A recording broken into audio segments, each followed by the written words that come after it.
దేవుని నామమునకు స్తోత్రం కలుగును గాక. ఈరోజు కొరకు ఏర్పాటు చేయబడిన దేవుని వాక్యం మత్తయి సువార్త 27వ అధ్యాయం 40 నుంచి 50 వచనాల వరకు. ఇప్పుడు ఉత్తరపుత్రులుగా చదువుదాం. మత్తయి సువార్త 27వ అధ్యాయం 40 నుంచి 50 వచనాలు. దేవాలయమును పడగొట్టి 3 దినములలో కట్టువాడా, నేను నీవే రక్షించుకొనుము. నీవు దేవుని కుమారుడవైతే సిలువ మీద నుండి దిగుమని చెప్పుచు ఆయనను దూషించిరి. అలాగే శాస్త్రులను పెద్దలను ప్రధాన యాజకులను కూడా ఆయనను, వీడు ఇతరులను రక్షించెను, తన్ను తానే రక్షించుకొనలేడు. ఇశ్రాయేల్ రాజు కదా, ఇప్పుడు సిలువ మీద నుండి దిగిన ఎడల వాని నమ్ముదము. వాడు దేవుని యందు విశ్వాసం ఉంచెను, నేను దేవుని కుమారుడని చెప్పును కనుక ఆయనకిష్టుడైన ఆయనతో కూడా సిలువ వేయబడిన బందిపోటు దొంగలను అలాగే ఆయనను నిందించిరి. మధ్యాహ్నం మొదలుకొని 3 గంటల వరకు ఆ దేశమంతటా చీకటి కమ్మెను. ఇంచుమించు 3 గంటలప్పుడు యేసు ఏలీ ఏలీ లామా సబక్తాని అని బిగ్గరగా కేకవేశాను. ఆ మాటకు నా దేవా నా దేవా నన్నెందుకు చేయి విడిచితివని అర్థము. అక్కడ నిలిచిన వారిలో కొందరు మాట విని ఇతడు ఏలీయను పిలుచుతున్నాడని. వెంటనే వారిలో ఒకడు పరిగెత్తుకుని పోయి స్పంజీ తీసుకుని చిరకాలో ముంచి రెల్లును తగిలించి ఆయనకు త్రాగనిచ్చెను. తక్కిన వారు ఊరు ఈయన్ని అక్కడ రక్షించలేమని చెప్తున్నాడు. 50 వచనం అందరం కలిసి చదువుదాం. యేసు మరలా బిగ్గరగా కేకవేసి ప్రాణం విడిచిన.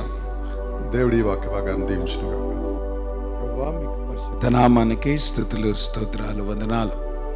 ఇంతవరకు ప్రభా నేను స్తుతించటకు ఆరాధించటకు మీరు మాకు చూపించిన సమయాన్ని బట్టి మీకు వందనాలు.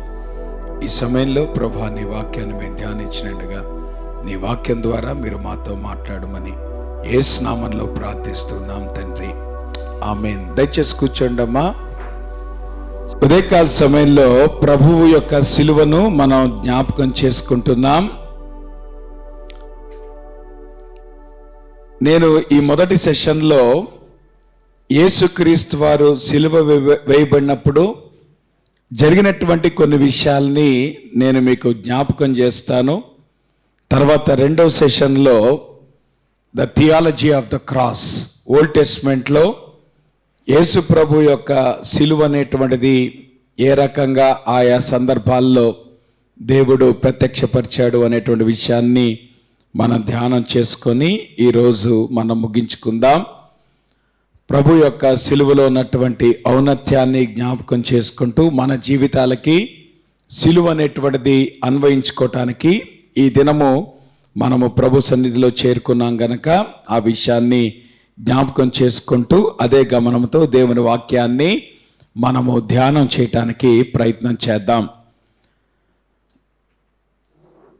నిజానికి యేసు ప్రభువారు ఏ ప్రదేశంలో సిలువ వేయబడ్డాడు ఆ విషయాలు కొంచెం మనకు అర్థం కావటానికి నేను ఓల్డ్ ఫొటోస్ పెట్టాను. 19th సెంచరీ బిగినింగ్లో అప్పుడు కొత్తగా పురావస్తు తవ్వకాలు జరుగుతున్నప్పుడు ఉన్నటువంటి పిక్చర్స్ నేను వాటిని మీ కొరకు ఇక్కడ డిస్ప్లే చేయటం జరుగుతుంది.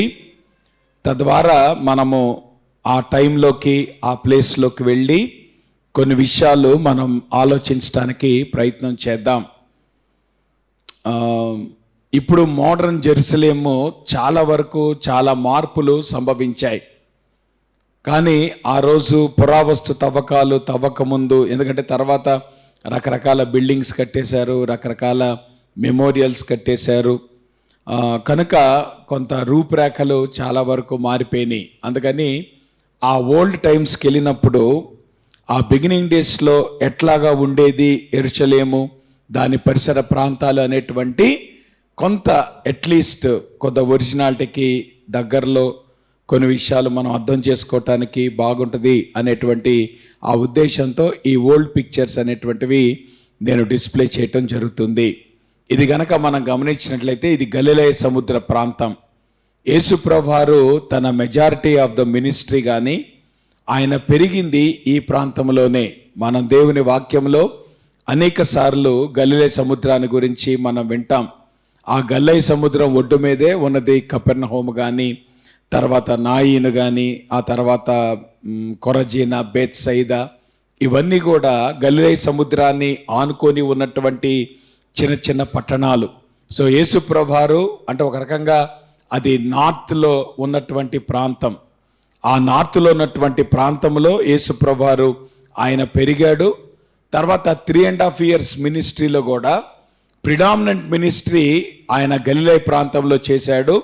తర్వాత కొంత తక్కువ మినిస్ట్రీ ఆయన సౌత్లో అంటే యెరూషలేం ప్రాంతంలో ఆయన చేశాడు. కానీ చివరికి ఆయన యెరూషలేం ప్రాంతంలో ఆయన ముగించడం అనేటువంటిది మనం గమనిస్తాం. యేసుప్రభువారు పుట్టింది కూడా సౌత్లోనే, తర్వాత ఆయన చనిపోయింది కూడా సౌత్లోనే. కాకపోతే మధ్యలో నార్త్లో ఆయన పెరిగాడు, తర్వాత నార్త్లో ఆయన మినిస్ట్రీ చేశాడు అనేటువంటి విషయాన్ని మనం అర్థం చేసుకోవాలి. కాబట్టి గలిలయ సముద్రములో ఉన్నటువంటి ఈ ప్రాంతం, ఇక్కడే మనకి యాక్చువల్గా యేసు ప్రభువారు 5,000 మందికి ఆహారం పంచిపెట్టడం అవన్నీ కూడా ఈ గలిలయ సముద్ర ఒడ్డు మీద ఉన్నటువంటి ఆ గ్రామాల్లో, ఆ పట్టణాల్లో జరిగినటువంటి సన్నివేశాన్ని మనం అర్థం చేసుకోవచ్చు.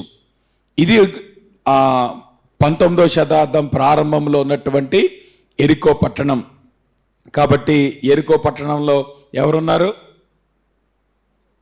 జక్కయ్య కదా. సో యాక్చువల్గా యేసు ప్రభువారు ఆయన గలిలే నుండి యెరూషలేముకు వెళ్ళేటువంటి ప్రాంతంలో ఆ మధ్యలో వచ్చేటువంటి ఊరు ఇది ఎరికో పట్టణం. సో అది వ్యాలీలో ఉండేటువంటి ఊరు. సో ఒక రకంగా ఎరికో పట్టణాన్ని ఆనుకొనే కొంచెం దూరంలో మనం డెడ్ సీ చూస్తాం. అందుకనే అది lowest part of the earth కూడా, ఆ భూభాగానికి కూడా చాలా దిగువన ఉండేటువంటి ప్రాంతం. ఈవెన్ మీన్ సీ లెవెల్కే దాదాపు ఒక 1200 మైళ్ళు దిగువన ఉండేటువంటి ప్రాంతం. అందుకనే అక్కడ centre of gravity almost nearing to అంటే ఏమంటారు జీరో కాదు కానీ ఆ తక్కువ వచ్చేటువంటి ప్రాంతం. అందుకనే మనం బస్సులు వెళ్ళేటప్పుడు కూడా మన చెవులు తెరుచుకుంటాయి ఆ ప్రాంతానికి. మన విమానంలో వెళ్ళినప్పుడు ఎట్లాగైతే చెవులు తెరుచుకుంటాయో, మన రోడ్డు మీద బస్సులో వెళ్ళేటప్పుడు కూడా చెవులు తెరుచుకుంటాయి. అట్మాస్ఫియరిక్ ప్రెషరు చాలా ఎక్కువ ఉంటుంది.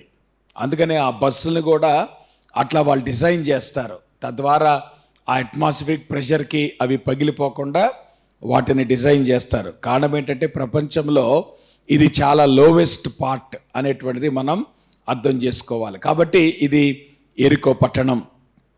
ఆ తర్వాత మనం గమనిస్తే ఎరికో నుండి యెరూషలేంకి వచ్చేటువంటి దారి అంటే మనం ఎరికో కింద ఉంటుంది కనుక యెరూషలేం వచ్చేటప్పుడు మనం పైకి ఎక్కుతాం, ఆల్టిట్యూడ్ పెరుగుతూ ఉంటుంది. కాబట్టి ఆల్మోస్ట్ దాదాపు మనకి ఒక 80 మైళ్ళు దాకా ఉంటుంది. ఆ 80 మైళ్ళ దూరం కూడా మనము కొండల మీద ఎక్కుతూ స్టీప్ స్లోప్ పైకి వస్తాం కనుక అది ఆ రోడ్డుని మనం అక్కడ గమనించుకోవచ్చు. అలానే ఒలీవల కొండ మీద నుండి గనక మనము గమనించినట్లయితే ఎదురుగా యెరూషలేములో ఉన్నటువంటి ఆ డోమ్ ఆఫ్ ద రాక్, ఇది 19వ శతాబ్దం మొదట్లో తీసినటువంటి పిక్చర్ గనక ఇప్పుడు ఈ రోజు ఉన్నటువంటి దానికి ఆ రోజు ఉన్నటువంటి దానికి కొంత వ్యత్యాసం అనేటువంటిది మనం చూస్తాం. అప్పట్లో ఇంకా కొన్ని విషయాలు మనం క్లియర్గా చూడటానికి అవకాశం ఉంది కనుక ఇది ఒలీవల కొండ మీద నుండి ఆ యొక్క యెరూషలేం యొక్క వ్యూని మనము గమనించుకోవచ్చు. అలానే ఇది సియోను పర్వతం. ఆ పక్కన మరి ఎక్కడైతే సొలొమోను మందిరం కట్టబడిందో ఆ మందిరము కూల్చబడింది. నేను మొన్న ప్యాషన్ వీక్లో కూడా చెప్పాను, రాయి మీద రాయి ఉండకుండా మందిరము కూల్చబడింది కనుక ఇప్పుడు అక్కడ మందిరం అనేటువంటిది లేదు. మళ్ళీ తిరిగి మహాశ్రమల కాలంలో ట్రిబులేషన్ టైంలో అక్కడ టెంపుల్ నిర్మించబడుతుంది. మళ్ళీ నేను సెకండ్ కమింగ్ గురించి కూడా చెప్తున్నప్పుడు చెప్పాను. నేను ఆ ఏమంటారు, ట్రిబులేషన్ టైంలో ఏదైతే టెంపుల్ నిర్మించబడుతుందో ఆ టెంపుల్లో అంత్యక్రీస్తు నాశనకరమైనటువంటి హేయ వస్తువుని వాడు ఉంచుతాడు. సో అప్పటిదాకా టెంపుల్ అనేటువంటిది ఇప్పుడు లేదు. ఆ ప్రదేశంలో మరి అరబ్స్ వాళ్ళు నిర్మించినటువంటి ఒక మాస్క్ అనేటువంటిది అక్కడ ఉంది. దాన్ని డోమ్ ఆఫ్ ద రాక్ అంటారు. ఎక్కడైతే ఎగ్జాక్ట్గా సొలొమోను కట్టినటువంటి మందిరం యొక్క అతి పరిశుద్ధ స్థలం ఉందో ఆ అతి పరిశుద్ధ స్థలం పైనే వాళ్ళు ఆ యొక్క మాస్క్ కట్టారు. అందుకనే ఇప్పటికి కూడా ఇజ్రాయెల్ లేదంటే ప్యాలెస్టైన్ కాన్ఫ్లిక్ట్ దాన్ని బట్టే ఉంటుంది. ఆ మాటకు వస్తే ఇప్పుడు ఆ భూభాగము ఇజ్రాయెల్ కంట్రోల్లో లేదు, ప్యాలెస్టైన్ కంట్రోల్లో ఉంది. సో అక్కడ ప్యాలెస్టైన్ ఆర్మీ వాళ్ళు అక్కడ గస్తీ తిరుగుతారు, వాళ్ళు పహారా కాస్తారు. సో అందుకని చాలా సెక్యూరిటీ మధ్యలో ఉండేటువంటి ప్రాంతం అది. ఆ విషయాన్ని మనం అర్థం చేసుకోవాలి. అలానే ఇది యాంటోనియా ఫోర్ట్రెస్, అంటే ఇక్కడ యాక్చువల్గా పిలాతు నివసించేటువంటి వాడు. సో కాబట్టి యేసుప్రభు వారిని ఇక్కడే ఆయన ఏమంటారు దోషిగా ఆయన డిక్లేర్ చేయబడ్డాడు. సో ఆ పైన పిలాతు యేసు ప్రభువుని పట్టుకొని నిలబడితే కింద వీధుల్లో ప్రజలందరూ చూడటానికి అవకాశం ఉంది కనుక ఇక్కడనే ప్రభువుని వారు దోషిగా వారు డిక్లేర్ చేశారు. ఆ తర్వాత ఇక్కడ గనక మనం గమనిస్తే ఇది పిలాతు అక్కడ ఏదైతే మీరు ఇందాక యాంటోనియా ఫోర్ట్రెస్ చూశారో దానిలో కొంచెం ఇటుపక్క వస్తే ఇది ఆర్చ్. ఆ ఆర్చ్ మీదే యేసుప్రభు వారిని పిలాతు యూదులందరికీ చూపించి ఇదిగో ఈయనేం చేయమంటారు అని అడిగినప్పుడు వాళ్ళందరూ కూడా సిలువ వేయండి అని ఏదైతే వాళ్ళు అరిచారో ఆ ప్రాంతాన్ని ఇదే మనము గమనించవచ్చు. ఇప్పటికి కూడా ఈ ప్రాంతము ఆల్మోస్ట్ అట్లానే ఉంది. ఇప్పుడు దాన్ని కొంచెం ఇంకా మాడిఫై చేశారు, బట్ స్టిల్ అక్కడ బాగా ఆ మార్కెట్ ప్లేస్ అనేటువంటిది చాలా ఎక్కువగా ఉండేటువంటి ప్రాంతం. కాబట్టి ఇప్పటికి కూడా ఆ స్ట్రీట్స్లో చాలా ఏమంటారు షాప్స్ అనేటువంటివి ఉంటాయి. బెత్లెహేములో బ్రెడ్ చాలా ఫేమస్. నేను చెప్తాను, భలే అద్భుతంగా ఉంటుంది ఆ బ్రెడ్ మట్టికి. మరి ఎందుకు దాన్ని రొట్టెలిల్లు అన్నారో నాకు తెలియదు, కానీ రొట్టెలిల్లు అన్నారు కాబట్టి ఆ బ్రెడ్ చాలా స్పెషల్గా ఉంటుందమ్మా. మనం ఎక్కడ కూడా టేస్ట్ చేయం అటువంటి బ్రెడ్, అద్భుతంగా ఉంటుంది బెత్లెహేములో బ్రెడ్. కాబట్టి ఈ మార్కెట్ అంతట్లో కూడా ఆ బ్రెడ్ షాప్స్ బోల్డ్ ఉంటాయి. అర్థమవుతుందా? మనం ఓ పక్కన విజిట్ చేయొచ్చు, ఇంకో పక్కన షాపింగ్ కూడా చేయొచ్చు. ఓకే, అంతే కదా. ఇప్పుడు టూరిజం అంతా అంతే కదా. ఇప్పుడు టూరిజంలో కావాల్సిన ఎక్కువ బిజినెస్ కదా, కాబట్టి ఇదంతా కూడా చాలా బిజీగా ఉండేటువంటి స్ట్రీట్స్. బట్ ఎనీహో ఇక్కడ యేసు ప్రభువారిని పిలాతు ప్రజలకు చూపిస్తూ ఏం చేయమంటారు అన్నప్పుడు వాళ్ళందరూ కూడా ఆయన సిలువేయండి అని ఏదైతే వాళ్ళు అరిచారో ఆ ప్రాంతం ఇది. ఆ తర్వాత మనం గమనిస్తే ఇక్కడ మొట్టమొదటిగా యేసుప్రభువారు అంటే ట్రెడిషన్ ప్రకారం, హిస్టారికల్గా కాదు కానీ ట్రెడిషన్ ప్రకారం యేసుప్రభువారు మొట్టమొదటిగా ఇక్కడ ఆయన సిలువ మోస్తూ ఈ వీధుల్లో ఆయన ప్రయాణం చేస్తున్నప్పుడు ఆయన ఇక్కడ కింద పడ్డాడు అనేటువంటిది వాళ్ళు నమ్ముతారు. అందుకని అక్కడ మీరు చూస్తే కొంతమంది ఆ టూరిస్ట్ కానీ లేదంటే వాళ్ళు అక్కడ మోకరించి వాళ్ళు ప్రార్థన చేస్తున్నారు. కారణం ఏంటంటే యేసుప్రభువారు ఆ సిలువ మోస్తూ అక్కడ మొట్టమొదటిగా అక్కడ పడిపోయారని వాళ్ళు ట్రెడిషనల్గా వాళ్ళు నమ్ముతారు. దానికేమీ హిస్టారికల్ శాంక్టిటీ లేదు. కానీ ఇదే వీధుల్లో యేసుప్రభువారు 2000 సంవత్సరాల క్రితం ఆయన సిలువనెత్తుకొని ఆయన పబ్లిక్గా నడుచుకుంటూ ఆయన ఆ ప్రదేశాల్లో ఆయన తిరిగాడు అనేటువంటి విషయాన్ని మనం అర్థం చేసుకోవాలి. దీన్ని వియా డొలరోసా అంటారు, అంటే అలాంగ్ ద వే అని అర్థం. అంటే యేసుప్రభువారు ఆయన ఏదైతే ఆ మార్గంలో సిలువను మోసుకుంటూ ఆ వీధుల్లో పడి, ఎందుకంటే యెరూషలేములో ఆయనకి తీర్పు తీర్చబడింది, యెరూషలేము బయట ఆయన సిలువ వేయబడ్డాడు. సో కాబట్టి యెరూషలేము బయట ఆ గొల్గొతా పర్వతానికి ఆయన ప్రయాణం అవుతున్నటువంటి మార్గం ఇది. సో ఈ మార్గం అంతట్లో కూడా యేసుప్రభువారు ఆయన సిలువను పట్టుకొని ఆయన ఈ వీధుల్లో ఆయన నడుచుకుంటూ వచ్చాడు అనేటువంటి విషయాన్ని మనం అర్థం చేసుకోవాలి. ఇది ఒలీవల కొండ మీద ఉన్నటువంటి ఒక టవర్. వాళ్ళు ట్రెడిషనల్గా నమ్మేటువంటి విషయం ఏంటంటే ఒలీవల కొండ మీద ఇది హైయెస్ట్ పాయింట్. సో ఆబ్వియస్గా ఇదే ప్రదేశం నుండి యేసుప్రభువారు ఆయన ఆరోహణమై ఆయన పరలోకానికి వెళ్ళాడు అనేటువంటి విషయాన్ని మనం అర్థం చేసుకోవాలి. కాబట్టి ఎక్కడ ప్రారంభించాం? గలిలయ నుండి ప్రారంభించి ఒలీవల కొండ వరకు ఉన్నటువంటి జర్నీ గనక మనం గమనించినట్లయితే ఈ ప్రాంతాల్లో యేసుప్రభువారు ఆయన సంచరించినటువంటి ప్రాంతాలు, ఆయన పరిచర్య చేసినటువంటి ప్రాంతాలు, ఆయన అప్పగించబడినటువంటి ప్రాంతాలు, ఆయన మరణించినటువంటి ప్రాంతాలు అనేటువంటి విషయాన్ని మనం అర్థం చేసుకోవాలి. కాబట్టి యేసు ప్రభు యొక్క చరిత్ర అనేటువంటిది ఇది ఏదో కల్పించబడినటువంటి ఒక కథ కాదు, లేదంటే ఇది మిథాలజీ కాదు, పురాణం కాదు, ఇది వాస్తవంగా జరిగినటువంటి చరిత్ర. సో యేసుప్రభువారు ఆయన ఈ లోకంలో జన్మించటం కానీ, యేసుప్రభువారి యొక్క జీవితం కానీ, యేసుప్రభు యొక్క మరణము పునరుద్ధానం అనేటువంటిది, నా మాట మీకు అర్థమవుతుందా, అది చరిత్రలో నిర్ధారించబడినటువంటి సత్యాలు. కాబట్టి ఇప్పుడు మనం క్రైస్తవ్యాన్ని మనం అనుసరిస్తున్నప్పుడు మనము ఏదో తెలియనటువంటి విషయాలు మనము అనుసరించట్లేదు. ఇది చరిత్రలో నిర్ధారించబడినటువంటి సత్యాల్ని మనం నమ్ముతున్నాం. అందుకే క్రైస్తవ సత్యాన్ని మనం ఏమంటామంటే it is a historic Christian faith, చారిత్రాత్మకంగా రుజువు చేయబడినటువంటి క్రైస్తవ విశ్వాసము, క్రైస్తవ సత్యము. కనుక ఈ నిర్ధారించబడినటువంటి ఆ యొక్క ఏదైతే సత్యం ఉందో ఆ సత్యాన్ని మనం నమ్ముతున్నాం. ఆ సత్య ప్రకారం మన జీవితాలు మనం కట్టుకుంటున్నాం. ఆ సత్య ప్రకారమే మనము ప్రభు యొక్క రాకడ కొరకు కూడా ఎదురు చూస్తున్నాం అనేటువంటి విషయాన్ని మనము అర్థం చేసుకోవాలి. కాబట్టి ఈ గుడ్ ఫ్రైడే రోజున మొట్టమొదటిగా మనం అర్థం చేసుకోవాల్సింది, ఇక్కడ మనం మెమోరియల్ సర్వీస్లో కూర్చోలేదు. అర్థమవుతుందా? మెమోరియల్ సర్వీస్లో కూర్చోలేదు. ఏ సర్వీస్లో కూర్చున్నాం? అర్థమైందా? చెప్పండి. ఆయన రాకడ కొరకు ఎదురు చూస్తున్న మీటింగ్లో కూర్చున్నాం, సెకండ్ కమింగ్ మీటింగ్లో కూర్చున్నాం.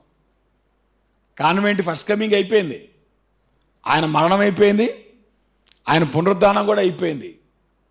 అదేంటో నాకు అర్థం కాదు. మన యొక్క తాపత్రయం కొన్నిసార్లు ఏమవుద్దంటే, ఎన్ని సంవత్సరాలైనా యేసు ప్రభుని బాలుడుగానే చూస్తారు కొంతమంది. బాల యేసయ్య, అంతకు మించి ఆయన పైకి రాడు. అర్థమవుతుందా? ఎన్ని సంవత్సరాలైనా గుడ్ ఫ్రైడే మనకి సంతాప దినంగానే ఉంటుంది. కాబట్టి తెలియని దుఃఖాన్ని తీసుకొని చర్చికి వస్తూ ఉంటారు, ముఖాలు వేలాడుసుకొని చర్చికి వస్తూ ఉంటారు. గుడ్ ఫ్రైడే రోజు నవ్వితే పాపం అనుకుంటారు. ఆ మాట మీకు అర్థమవుతుందా? ఇక్కడ ఒక విషయాన్ని గమనించండి. ఒక ఐరనీ, ఒక హ్యూమర్ ఏంటంటే, సర్వసాధారణంగా ఒక వ్యక్తి చనిపోయినటువంటి దినాన్ని మనం మంచి రోజు అంటామా, చెడ్డ రోజు అంటామా? కదా, అయ్యా ఆ దినం అండి చాలా బ్యాడ్ డే అండి అంటాం మనం, అవునా? అంతేగాని భలే గుడ్ డే అండి చచ్చిపోయాడు అంటాం, అవునా? చెప్పండి, చనిపోయిన రోజు ఏమంటాం? బ్యాడ్ డే అండి కదా. కానీ యేసు ప్రభువు వారు చనిపోయిన రోజు ఒక్కటే ప్రపంచంలో గుడ్ డే. కాబట్టి ఈరోజు మనం బ్యాడ్ డే కూర్చోలా, మనం మెమోరియల్ సర్వీస్లో కూర్చోలా. కాబట్టి సంతోషంగా నవ్వండి, పర్వాలేదు. అంతేగాని మీరేమి దుఃఖంతో ఇక్కడ కూర్చోమాకండి, మీరేమి ఇప్పుడు మీరు ప్రభు కోసం ఏడవమాకండి. Okay, so we are here to celebrate. Yesu ప్రభు వారు ఆల్రెడీ ఆయన తిరిగి లేచాడు, ఆయన హ్యాపీగా పరలోకంలో ఉన్నాడు. ఇప్పుడు ఆయన ఏమి ఏడవట్లేదు, అర్థమైందా? కాబట్టి మీరు కూడా ఏడవమాకండి. అందుకే దీన్ని ఏమన్నారు? బ్యాడ్ ఫ్రైడే అనలా, దీన్ని ఏమన్నారు? గుడ్ ఫ్రైడే అన్నారు. కారణం ఏంటి? యేసుప్రభు వారు చనిపోయినటువంటి దినం అనేటువంటిది ప్రపంచానికి అది శుభదినం. అర్థమవుతుందా? యేసుప్రభు వారు పుట్టుక అనేటువంటిది ఎంత ప్రాముఖ్యమైందో, యేసుప్రభు వారు చనిపోయిన దినం కూడా చాలా ప్రాముఖ్యమైనది. మనం క్రిస్మస్ గుడ్ డే అనుకుంటాం కదా, పండగ ఫీలింగ్ వస్తుంది. ఎక్కడ క్రిస్మస్, గుడ్ ఫ్రైడేకి వచ్చేటప్పటికి పండగ ఫీలింగ్ రాదు కదా. ఎంత లేదన్నా మన లోపల అదొక ఫీలింగ్. కాబట్టి ఆ ఫీలింగ్స్ అని వదిలిపెట్టండి. రైట్, యేసు ప్రభు యొక్క మరణం అనేటువంటిది మన జీవితాలకి మేలు చేకూర్చేది అనేటువంటి విషయాన్ని ఈ రాబోయే 2 సెషన్స్లో కూడా మనం నేర్చుకోబోతున్నాం. This is a perfect sovereign plan of God. దేవుడు తన సర్వాధికార ప్రణాళికలో అద్భుతంగా ఈ దినాన్ని ఆయన డిజైన్ చేశాడు అనేటువంటి విషయాన్ని మనము అర్థం చేసుకోవాలి. యేసు ప్రభు యొక్క జీవితంలో ఆ చివరి 2 దినాలు కూడా మనం గమనిస్తే చాలా ప్రాముఖ్యమైనటువంటి దినాలుగా మనం గమనిస్తాం. ఆ మాటకొస్తే ఈ వీక్లో మనం ప్యాషన్ వీక్ సర్వీసెస్ పెట్టుకోవటానికి ఒక కారణం ఏంటి? యేసు ప్రభు వారు చనిపోకముందు ఆ చివరి వారంలో జరిగినటువంటి సంఘటనలో మనము ధ్యానం చేస్తున్నాం, మనం స్టడీ చేస్తూ ఉంటున్నాం. కారణం ఏంటంటే ఆ ప్యాషన్ వీక్లో యేసుప్రభు వారు చాలా అమ్మా వీళ్ళు కూడా పైకి వెళ్ళిపోమన్నారా? ఓకే, మీరు కూడా వెళ్ళిపోండి అమ్మా, సీనియర్స్ కూడా వెళ్ళిపోండి. వెనుకున్న వాళ్ళు కూడా ముందుకు వచ్చేయండి అమ్మా, కుర్చీలు మీరు ఖాళీలు ఉండకొద్దీ మీరు ముందుకు వచ్చేయండి. లేటుగా వచ్చేవాళ్ళు వెనక్కి ఉంచాడు. గుడ్ ఫ్రైడే కదా, 3 దాకా వస్తూ ఉంటారా? లేలే, మన దగ్గర రారులే. ఓకే, రారు అనుకుంటున్నా, వస్తే దేవునికి స్తోత్రం. అర్థమైందా? రండి, ముందుకు వచ్చేయండి, ముందుకు వచ్చి కూర్చోండి, ముందుకు వచ్చి కూర్చోండి. 3 దాకా చచ్చింది కదా అని 3 దాకా రావద్దు. బట్ ఎనీహౌ, యేసు ప్రభు యొక్క జీవితంలో ఆ చివరి 2 దినాలు గనక మనం గమనించినట్లయితే ఆ 2 దినాల్లో చాలా గొప్ప కార్యాలు జరిగినాయి. ప్రాముఖ్యంగా 3 రకాలైనటువంటి అనుభవాల గుండా ప్రభు వెళ్ళాడు. చాలా ఏమంటారు, యాస్టౌండింగ్ ఎక్స్పీరియన్సెస్ అని అంటాం. ఒకటి, గెత్సెమనే తోటలో ప్రభు యొక్క అనుభవం. ఆ లెఫ్ట్ సైడ్ కనుక మీరు ఆ పిక్చర్ చూస్తే గెత్సెమనే తోట, ఆ గెత్సెమనే తోటలో ఉన్నటువంటి ఒలివ చెట్లు, ఇవి పెద్ద హైట్ ఉండేటువంటి చెట్లేం కాదు, ఇంతే ఉంటాయి హైట్. సో ఈ చెట్ల కింద ఎక్కడో యేసుప్రభువారు ఆ రోజున ఆయన ప్రార్థన చేశాడు అనేటువంటి విషయాన్ని మనం అర్థం చేసుకోవాలి. కాబట్టి ఒకటి గెత్సెమనే అనుభవం. ఆ పక్కన కనుక మీరు గమనిస్తే అది పేవ్మెంట్. ఆ పేవ్మెంట్ మీద యేసుప్రభువారు ఆయన పిలాతు ముందు నిలబడ్డాడు. దాన్ని హెబ్రీ భాషలో గబ్బతా అని పిలుస్తారు. గబ్బతా అనేటువంటిది it is a place of shame. ఆ మూడోది గనక మనం గమనిస్తే యేసుప్రభువారు సిలువనెత్తుకొని ఆయన గెత్సెమనే నుండి ఆయన ప్రారంభించాడు. గెత్సెమనేలో ఆయన్ను అరెస్ట్ చేశారు. అక్కడి నుండి ఆయన గబ్బతాకి తీసుకెళ్లారు. ఆ గబ్బతా నుండి ఆయనను గొల్గొతాకి తీసుకెళ్లారు. ఆ విషయాన్ని మనం అర్థం చేసుకోవాలి. కాబట్టి ఈ గెత్సెమనే తోట అనుభవం ఏంటి అనేటువంటిది గనక మనం గమనిస్తే ఇది సంఘర్షణ అనుభవం. మన జీవితాల్లో వచ్చేటువంటి సంఘర్షణ, ఇట్స్ ఎ కాన్ఫ్లిక్ట్ విదిన్. నేను ఈ వీక్ అంతట్లో కూడా నేను కాన్ఫ్లిక్ట్ ఆఫ్ ఎక్స్పెక్టేషన్స్ అనేటువంటి దాన్ని బేస్ చేసుకొని ఈ వీక్లో ప్రతి సెషన్ని కూడా నేను డీల్ చేయటం జరిగింది. సో ఏ రకంగా మన ఎక్స్పెక్టేషన్స్ అనేటువంటివి కాన్ఫ్లిక్ట్కి లోనతే అనేటువంటి విషయాన్ని నేను బోధిస్తూ వచ్చాను. ఈ గెత్సెమనే తోటలో కూడా ఇట్ ఈస్ ఎ కాన్ఫ్లిక్ట్, సంఘర్షణ జరిగినటువంటి ప్రాంతం. ప్రభుకి తనలో తాను ఆయనకు వచ్చినటువంటి సంఘర్షణ ఏంటి? ఆ సంఘర్షణ ప్రభు చిత్తానికి లోబడాలా, తన ఇష్టాన్ని నెరవేర్చుకోవాలా? యేసుప్రభువారు నో డౌట్ ఆయన పుట్టినప్పుడే ఆయన ఈ లోకరక్షకుడిగా ఆయన ఈ లోకంలో జన్మించాడు. మన పాపాల కోసం ఆయన చనిపోవటం అనేటువంటిది that is a known fact. అది యేసుప్రభుకి తెలియందేం కాదు. యేసుప్రభు పుట్టుకలోనే ఆ ఉద్దేశం ఉంది. యేసుప్రభు జీవితం అంతా కూడా ఆ ఉద్దేశాన్ని ఆయన రీట్రేట్ చేసుకుంటూ వచ్చాడు. ఆ తర్వాత యేసుప్రభువారు ఆయన మరణించడం అనేటువంటిది సంభవించింది. కాబట్టి యేసుప్రభువారు చనిపోతాడు అనేటువంటిది అది ఆశ్చర్యార్థకరమైనటువంటి సంగతి ఏం కాదు. దాని కొరకు ఆల్రెడీ ఆయన సిద్ధపడినటువంటి సంఘటనే. కానీ at the end of the day మన జీవితాల్లో మనం ఆలోచించడం వేరు, మనం డెసిషన్ తీసుకోవటం వేరు. మనం చాలా విషయాలు ఆలోచిస్తాం, కానీ డెసిషన్ తీసుకునే దగ్గరికి వచ్చేటప్పటికి ఏం చేస్తాం? మనం అనుకుందే చేస్తాం. అవునా కదా? ఆలోచించడం మటుకి అది చేయాలి, ఇది చేయాలి, పాస్టర్ గారు దేవుని కొరకు జీవించాలి, పాస్టర్ గారు దేవుని కొరకు బ్రతక, అబ్బా ఏం కబుర్లు చెప్తారులే. ఆలోచనలు మాటల మటుకి బ్రహ్మాండంగా ఉంటాయి. ఏమంటారు? దేవుని కొరకు అది చేసేయాలి, దేవుని కొరకు ఇది చేయాలి, దేవుని.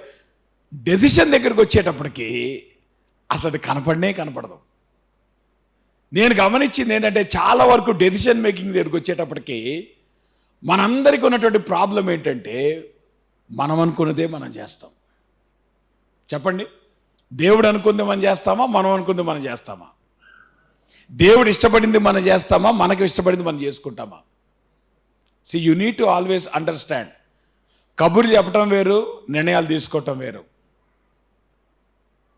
అసలు సంఘర్షణ ఎప్పుడు వస్తుంది? యేసుప్రభువారి జీవితం అంతా కూడా ఆయన మరణం గురించి మాట్లాడుతూనే వచ్చాడు. సో తన 33.5 సంవత్సరాల వయసు అంతట్లో కూడా ఆయన కళ్ళ ముందు మరణం అనేటువంటిది చాలా స్పష్టంగా కనపడుతుంది. బట్ అల్టిమేట్గా when it came to the day when is going to die, ఏమని ప్రార్థన చేస్తున్నాడు ప్రభా నీ చిత్తం అయితే. అంటే ఆ సంఘర్షణ అనేటువంటిది మనం చూస్తాం. డెసిషన్ మేకింగ్ అనేటువంటిది చాలా కష్టం, మనం అనుకున్నట్లంత ఈజీ కాదు. డెసిషన్ మేకింగ్లో ఎప్పుడు కూడా ఆ సంఘర్షణ కూడా మనం వెళ్తాం. మన ముందున్నటువంటి సంఘర్షణ ఏంటంటే, is it my choice or God's choice? ఎవరైతే ఆ సంఘర్షణకు లోనై దేవుని చిత్తానికి వారు లోబడతారో అప్పుడు వారి జీవితాల్లో ఆ విప్లవాత్మకమైనటువంటి మార్పు సంభవిస్తుంది. ఎవరైతే ఆ సంఘర్షణకు లోనైనప్పటికీ కూడా వారి ఇష్ట ప్రకారం వారి జీవితాలు నిర్ణయాలు తీసుకుంటారో ఆ డిఫరెన్స్ అనేటువంటిది మనం చాలా స్పష్టంగా మనం చూస్తాం. కాబట్టి నేను అంటాను, దేవుని కొరకు మనం జీవించేటువంటి క్రమంలో ఈ గెత్సెమనే అనుభవం అనేటువంటిది మనకు అనేక సార్లు వస్తూ ఉంటుంది. Always we come to the point of conflict. ఎక్కడ నేను దేవుని చిత్తం చేయాలి, ఎక్కడ నా ఇష్టాన్ని నెరవేర్చుకోవాలి. సో ఆ పోరాటంలో, ఆ యొక్క సంఘర్షణలో మనము చాలాసార్లు దేవుని ఇష్టానికి లోబటాన్ని పోయి మన ఇష్టాన్ని నెరవేర్చుకోవటానికి ప్రయత్నం చేస్తాం. కానీ యేసు ప్రభు యొక్క జీవితాన్ని గనక మనం గమనించినట్లయితే ఆయనకు కూడా ఆ సంఘర్షణ వచ్చింది, ఆయనకు కూడా ఆ పోరాటం వచ్చింది. కానీ ఫైనల్గా ఆయన దేనికి అప్పగించుకున్నాడు? దేవుని ఇష్టానికి అప్పగించుకున్నాడు. సో అది ప్రభు మనకు చూపించేటువంటి మాదిరి. దేవుని కొరకు డెసిషన్ తీసుకోవడం అనేది it's not an easy thing. మనం కబుర్లు చెప్పినంత తేలిక కాదు. బట్ ఎవరైతే ఆ సంఘర్షణ గుండా వెళ్తున్నప్పుడు దేవుని చిత్తానికి ఓటేసి దేవుని చిత్తాన్ని అనుసరించి నిర్ణయం తీసుకుంటారో అప్పుడు కానీ దేవుని ఉద్దేశాలు మన జీవితాల్లో నెరవేర్చబడవు. మనకున్నటువంటి ప్రాబ్లం ఏంటంటే, మన ఇష్టం మనం చేసి దేవుని ఇష్టమని కలరింగిస్తాం. అవునా కాదా?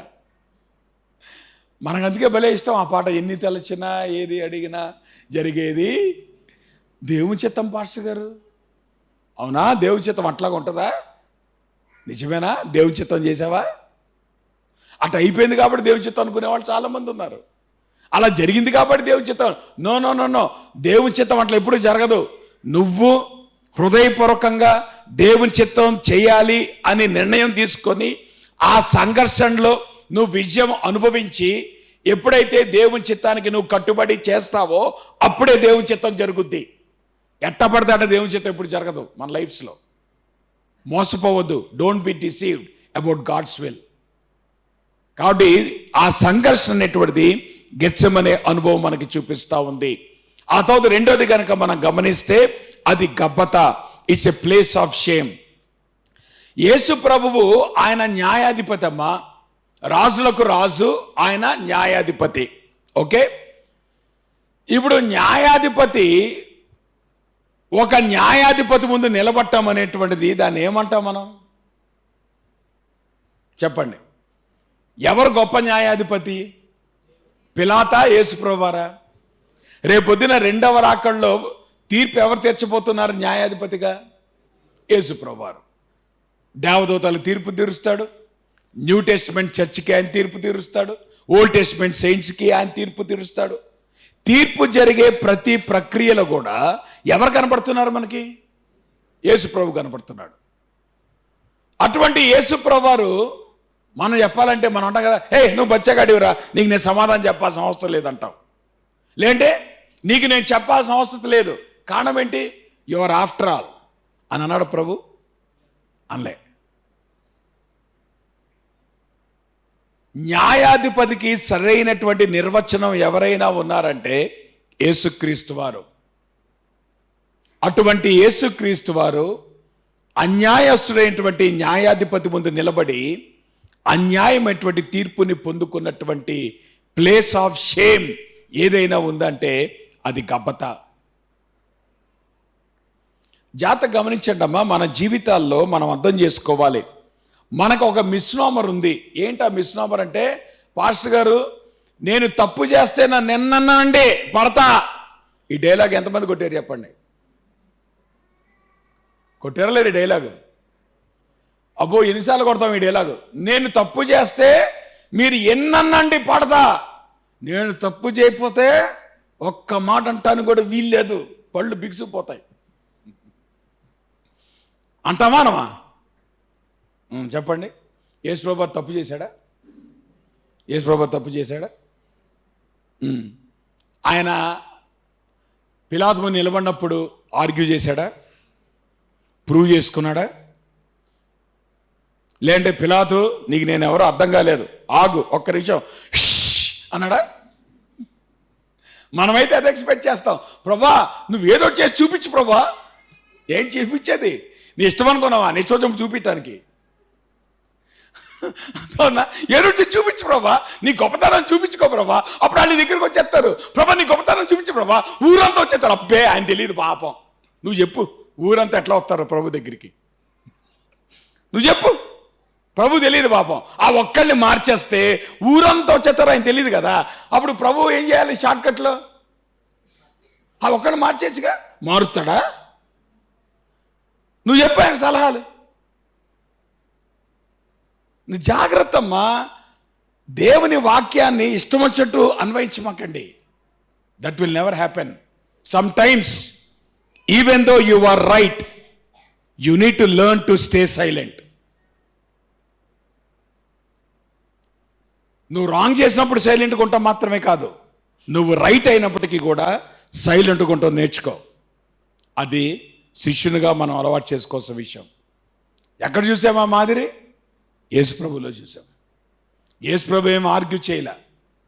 యేసుప్రభు వారు ఏమి పిలాతుని చిన్న చూపుగా చూడలేదు. ఆయన తను తాను అప్పగించుకున్నాడు. సో నేను అంటాను, there are times when you have to go through the shame of life.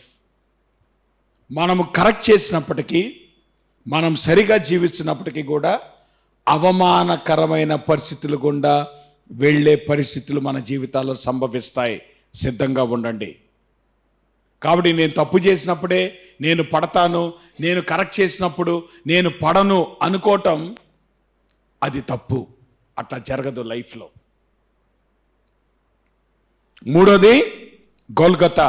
గొల్గతాలో యేసుప్రభు వారు తను తాను అప్పగించుకున్నాడు అనేటువంటి విషయాన్ని మనం అర్థం చేసుకోవాలి. కాబట్టి ప్రభువు మనకి చూపించినటువంటి మాదిరి ఏంటి అనేటువంటి గనక మనం గమనిస్తే, ఆయన గెత్సెమనే అనుభవం, ఆ సంఘర్షణలో తండ్రి చిత్తానికి లోబడ్డాడు.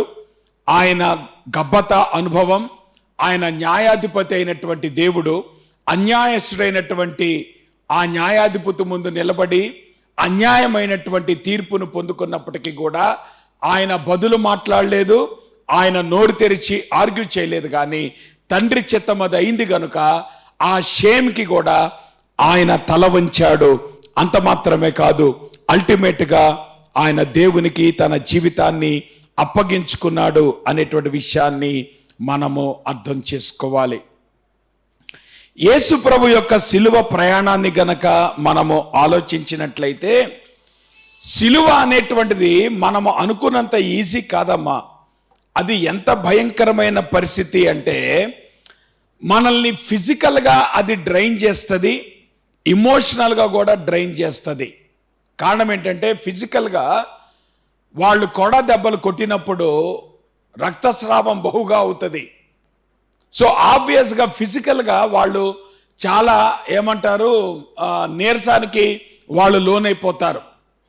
అంత మాత్రమే కాదు, సర్వసాధారణంగా ఆ రోజుల్లో సిలువేసినప్పుడు మేకులు కొట్టడం అనేటువంటి సాంప్రదాయం కాదు.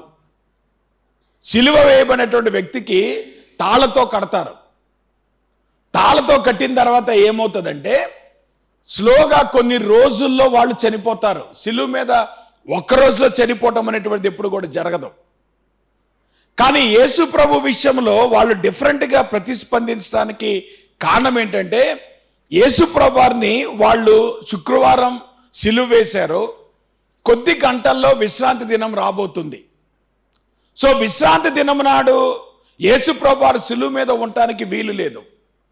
అట్లానే యేసు ప్రభు వారు చనిపోకుండా సిలువ కార్యం అనేటువంటిది ముగించబడదు. ఈవెన్ ప్రభువే ఒప్పుకోడు, గవర్నమెంట్ వాళ్ళు కూడా ఒప్పుకోరు. ఆయన చనిపోకుండా రోమా సైనికుల దగ్గరికి వెళ్ళి మేము ఆయన దింపేస్తామంటే కుదురుద్దా? కుదరదు. సో ఆబ్వియస్గా చనిపోకుండా ఆ సిలువ మీద నుండి కిందకి దిగటం అనేటువంటిది జరగదు. సో ఇప్పుడు యేసు ప్రభు వారి విషయంలో వాళ్ళు చేసినటువంటి ప్రతి పని కూడా it is to speed in the process. అందుకే వాళ్ళు రొటీన్కి భిన్నంగా వాళ్ళు ఏం చేశారు, ఆ యొక్క యేసు ప్రభుకి వాళ్ళు మేకులతో కొట్టారు. ఆ తర్వాత యేసు ప్రభు వారు ఆయన ఆల్రెడీ ఫిజికల్గా ఆయన కోడాలతో కొట్టారు. ఆ యొక్క అదంతా కూడా జరిగింది. ఆ తర్వాత చాలా ఎగ్జాస్ట్ అయిపోయాడు ఆయన మేకులతో కొట్టమంతా. అదంతా ఒక ఎత్తు అయితే, ఇంకో పక్కన ఇమోషనల్గా ఆయన డ్రైన్ అయ్యాడు. ఇమోషనల్గా మనం గమనించినప్పుడు వాళ్ళు బేసికల్గా నేకెడ్గా వాళ్ళు సిలువేస్తారు. మీకు ఆల్రెడీ నేను చెప్పాను, అది ఏ సీజన్ అని చెప్పాను, పస్కా పండుగ.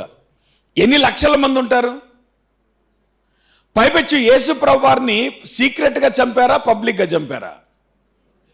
ఇప్పుడు మీరు గమనించండి, ఈ రోజున కనుక మీరు గమనిస్తే టెర్రరిస్ట్ అయినటువంటి వాడికి కూడా చాలా సీక్రెట్గా శిక్షేస్తారు. అవునా కదా? ఎంతో భయంకరమైన ఉగ్రవాది అయినప్పటికీ కూడా వాడిని పబ్లిక్గా చంపుతారా, సీక్రెట్గా చంపుతారా? పబ్లిక్గా చంపడానికి ఒప్పుకోదు మన న్యాయశాస్త్రం. కాబట్టి ఏంటి, దాన్ని ఏమంటారు వాళ్ళు? డిగ్నిటీ ఆఫ్ డెత్ అంటారు. వాడు ఎంత చెడ్డోడైనప్పటికీ, వాడు ఉగ్రవాది అయినప్పటికీ కూడా he also has to have the dignity of death. కానీ యేసు ప్రభు విషయంలో జరగలేదు. ఆయనని నగ్నంగా సిలువకు వేలాడదీశారు. ఆయన వస్త్రాల కొరకు వాళ్ళు చీట్లు వేసుకున్నారు.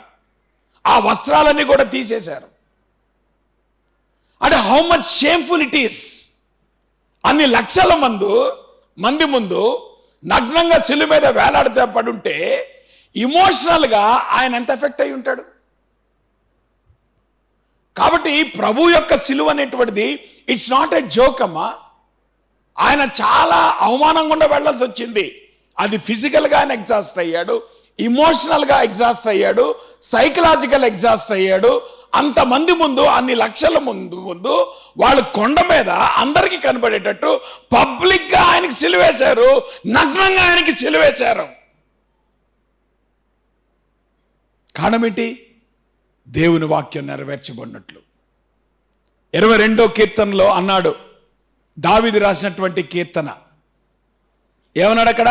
నా వస్త్రములు వారు పంచుకొనుచున్నారు, నా అంగీ కొరకు వాళ్ళు చీట్లు వేయుచున్నారు. ఈ ఫోటో గనక మీరు చూసినట్లయితే సర్వసాధారణంగా ఆ రోజున సిలువ శిక్ష వేసినప్పుడు this was the posture of the many people. ఎవరికైతే సిలువ వేసినటువంటి పోస్చర్. కాబట్టి యేసు ప్రభువారు అటువంటి భయంకరమైన పరిస్థితుల గుండా ఆయన వెళ్లాల్సి వచ్చింది. అటువంటి భయంకరమైన పరిస్థితుల్లో సిలువ వేసినటువంటి వ్యక్తి సర్వసాధారణంగా ఏం చేస్తాడు? సిలువ వేయబడినప్పుడు, ఆ మాట మీకు అర్థమవుతుందమ్మా?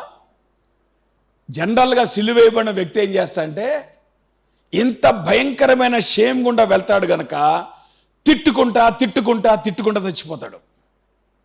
ఎవరిని తిడతాడు కదా? రోమా గవర్నమెంట్ దగ్గర మొదలు వేస్తాడు, సైనికుల్ని అంటాడు, రోమా గవర్నమెంట్ని అంటాడు, తన బంధువులు అంటాడు, తన ఇంటి వారిని అంటాడు.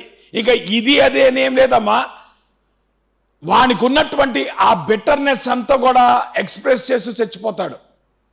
తిట్టుకుంటా చచ్చిపోతాడు. కానీ యేసు ప్రభు యొక్క మరణములో ఉన్నటువంటి ఆ తేడా మీరు గమనించండి. యేసు ప్రభు వారు సిలువలో తిట్టుకుంటా చనిపోయాడా? క్షమాపణ ఇచ్చాడు ఆయన. How is it possible? ఆయన ప్రభా వీళ్ళు నన్ను ఇంతగా చూస్తున్నారు, వీళ్ళ సంగతి చూసుకో ప్రభా అన్నాడా? లేదంటే వీళ్ళు వదిలిపెట్టదు ప్రభా అన్నాడా? లేదంటే మనం అన్నట్టు నా కళ్ళతో చూడాలి అన్నాడా?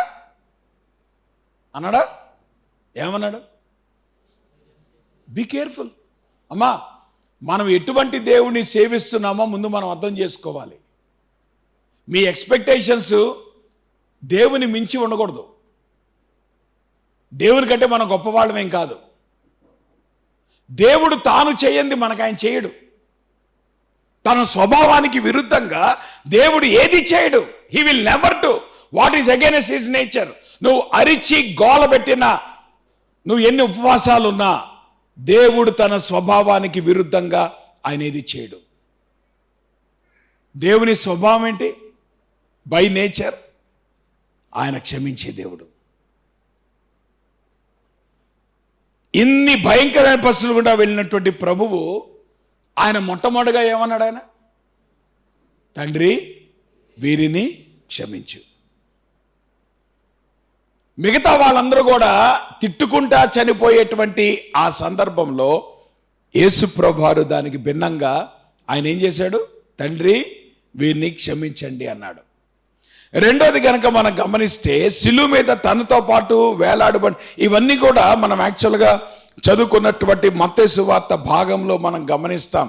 అయితే మొదటి 3 మాటలు స్కిప్ చేసి 4వ మాట అనేటువంటిది ఇందాక మనం చదువుకున్నటువంటి భాగంలో ఉంది. అందుకే నేను దీన్ని ఇంట్రడ్యూస్ చేసుకుంటూ వెళ్ళిపోయి ఆ 4వ మాట దగ్గర కొన్ని క్షణాలు మనము ఆలోచించడానికి ప్రయత్నం చేద్దాం. సో రెండో విషయం కనుక మనం గమనిస్తే, ప్రభువు ఇచ్చినటువంటి వాగ్దానం, సిలువ మీద తనతో పాటు 2 వేలాడుతున్నారు. ఆ 2లో ఒకడు పశ్చాత్తాపడ్డాడు, ఇంకొకడు పశ్చాత్తాపడలా. మీకెట్టా తెలుసు పాస్టర్ గారు? వారి సంభాషణ బట్టి మనకు అర్థమైపోద్ది. ఒకడేమన్నాడు? నువ్వు క్రీస్తువైతే నిన్ను నువ్వు రక్షించుకో, మమ్మల్ని రక్షించు. కాబట్టి వాడు రక్షించబడలేదు. వాడి హృదయం నిండా ఏముంది? బిటర్నెస్ ఉంది. వాడు ఏం చేస్తున్నాడు? దేవుణ్ణి డిమాండ్ చేస్తున్నాడు. అమ్మ, దేవుని దగ్గర డిమాండ్లు చల్లవమ్మా. You can't demand God. దేవుని దగ్గర నువ్వు రిక్వెస్ట్ చేయాల్సిందే. దేవుని దగ్గర నువ్వు డిమాండ్ చేస్తే ఆయన ఏం చేస్తాడు అనుకున్నావు? ఆయన చేస్తాడు. ఆయన నువ్వే చేయవు కదా. నిన్ను ఎవరైనా వచ్చి ఏమన్నా అడిగారు అనుకోమ్మా, ఎట్లా అడిగితే నువ్వు చేస్తావు? ఎవరి కోసం చేయవు అంటే నువ్వేమంటావు? పోరా అన్నట్టు. అంటే అర్థం ఏంటి? You can't demand other person. After all human beings. కానీ మనము ఎవరి యొక్క డిమాండ్కి తల వంచి మనం చెయ్యం. We expect the people to request because they have a need. వాళ్ళకి అవసరత ఉంది కనుక రిక్వెస్ట్ చేయాలని కోరుకుంటాం. కానీ డిమాండ్ చేస్తే ఎట్ట కుదురుద్ది? సో వీడు డిమాండ్ చేస్తున్నాడు, నిన్ను రక్షించుకో, మమ్మల్ని రక్షించు. అంటే పనిలో పని రక్షించబడాల్సిన నీది ముందు. ఆ తర్వాత ఉడత సహాయం ఏం చేస్తావు? నా కూడా చెయ్యి. అంటే ఇప్పుడు రక్షించబడాల్సిన నీడు వీంది కాదు. వాడు ఏమంటున్నాడు? నిన్ను నువ్వు రక్షించుకో, ఉడతా భక్తిగా పనిలో పని నన్ను కూడా రక్షించేయి. సో వాడు ఎటువంటి మైండ్ సెట్తో ఉన్నాడు? కానీ రెండో వాడు ఏమన్నాడు? అరే అట్టా మాట్లాడతావేంట్రా, మనకైతే ఈ శిక్ష తగును, కానీ ఆయన యందు ఏ దోషం లేదు. అమ్మా, యేసుప్రభువారు 9 గంటలకు సిలువ వేయబడ్డాడు. సాయంత్రం 3ంటికి ఆయన చనిపోయాడు. అర్థమైందా? సో 9 గంటల నుండి 3 గంటల మధ్యలో 6 గంటల సిలువ మీద ఉన్నాడు. ఎక్కడైనా యేసు ప్రభు ప్రసంగం చేశాడా? అతనికి పర్సనల్ వ్యాసం చేశాడా? ఏమ్మా, సిలువ మీద దొంగలకి ప్రభు పర్సనల్ వ్యాసం ఎందుకు చేయలే? మరి ఏం చేయకుండా దొంగ ఎట్లా గ్రహించాడు ఈయన యందు ఏ దోషం లేదని? నేనంటాను, that is the power of test money. నీ మాటల కంటే నీ జీవితానికి ఎక్కువ ప్రభావం ఉంటుంది. నీ మాటలతో నువ్వు చెప్పే సాక్ష్యం కంటే నీ జీవితం ద్వారా నువ్వు త్వరగా ప్రజల్ని ఇన్ఫ్లుయెన్స్ చేయగలుగుతావు. యేసుప్రభు ఏం ప్రసంగం చేయలే, యేసుప్రభు గాస్పెల్ కూడా చెప్పలే. అయినా 6 గంటలు చూశాడు దొంగ. మొదటి 2 యాక్చువల్గా మొదటి 3 మాటలు యేసుప్రభు వారు 9 గంటల నుండి 12 గంటల్లో మాట్లాడాడు. 12 గంటలకి ఆయన 4వ మాట మాట్లాడాడు. ఆ తర్వాత 12 గంటల నుండి 3 గంటల లోపు మిగతా 3 మాటలు మాట్లాడాడు. సో టెక్నికల్గా యేసుప్రభు వారు సిలువ వేసినటువంటి వితిన్ కపుల్ ఆఫ్ అవర్స్ వేసుకున్నాం అనుకుంటామా, టు ద మ్యాక్సిమం కదా, 2 గంటల్లోపు యేసుప్రభు ఎవరో పట్టేశాడు. ఆయన ఏం ప్రసంగం చేయలే, ఆయన ఏం చేయలే. కానీ యేసుప్రభుని చూసేటప్పటికి వానికి అర్థమైంది ఆయన నిర్దోషి, ఆయన సిలువ మీద మరణిస్తున్నాడు, మేము తప్పు చేసినటువంటి వాళ్ళం, మాకిది న్యాయమే. అది పశ్చాత్తాపం అంటే, అది మారు మనసు అంటే. ఆ దొంగ ఎప్పుడైతే పశ్చాత్తాపడ్డాడో, ఎప్పుడైతే మారు మనసు పొందాడో, ప్రభు ఏం చేశాడు? ఆ దొంగకి అక్కడే వాగ్దానం చేశాడు, నేడు నీవు నాతో పరదేశంలో ఉంటావు. మా దేవుని వాగ్దానం మన జీవితాలకు ఎట్లాగొస్తుంది? ప్రయాసపడితే వచ్చేది వాగ్దానం. నువ్వు ప్రయాసపడక్కర్లా, నువ్వు చేయాల్సింది చేస్తే, ఆ వాగ్దానానికి కావలసిన కండిషన్ని నువ్వు నెరవేరుస్తే ఆ వాగ్దానం నీ సొంతం అవుతుంది. దేవుని రాజ్యము నీ సొంతం అవ్వాలంటే ఆ వాగ్దానం ఉన్న కండిషన్ ఏంటి? నువ్వు మారు మనసు పొందాలి, నువ్వు పశ్చాత్తాపడాలి, నీ స్థితిని ప్రభు దగ్గర ఒప్పుకోవాలి. ఎనఫ్. నువ్వు చేయాల్సింది నువ్వు చేస్తే ఆ చేయటాన్ని బట్టి వచ్చేటువంటి వాగ్దానం అది నీ సొంతం అవుతుంది. You need not ask for the promise. If you fulfil the condition, the promise will be yours. ఇమీడియట్గా ప్రభు అక్కడికక్కడే ఆ దొంగకి వాగ్దానం చేశాడు, నేడు నీవు నాతో పాటు పరలోకంలో ఉంటావు. 3వది, ప్రభు తన బాధ్యతను నిర్వర్తించాడు. అర్థమవుతుందమ్మా? యేసు ప్రభు వారు సిలువ మీద ఉండి కూడా కొడుగ్గా ఆయన బాధ్యతను అద్భుతంగా నిర్వర్తించాడు. ఆ ప్రావిజన్ అనేటువంటిది ఆయన ఇచ్చాడు. ఫైనల్గా 4వ మాట దగ్గరికి వచ్చేటప్పటికి యేసు ప్రభు వారు ఆయన ఒక ప్రశ్న వేశాడు. ఇది ఒక పిలుపు, ఇది ఒక ప్రశ్న. ఏంటా ప్రశ్న? నా దేవా, నా దేవా, నన్నెందుకు చేయి విడిచితివి?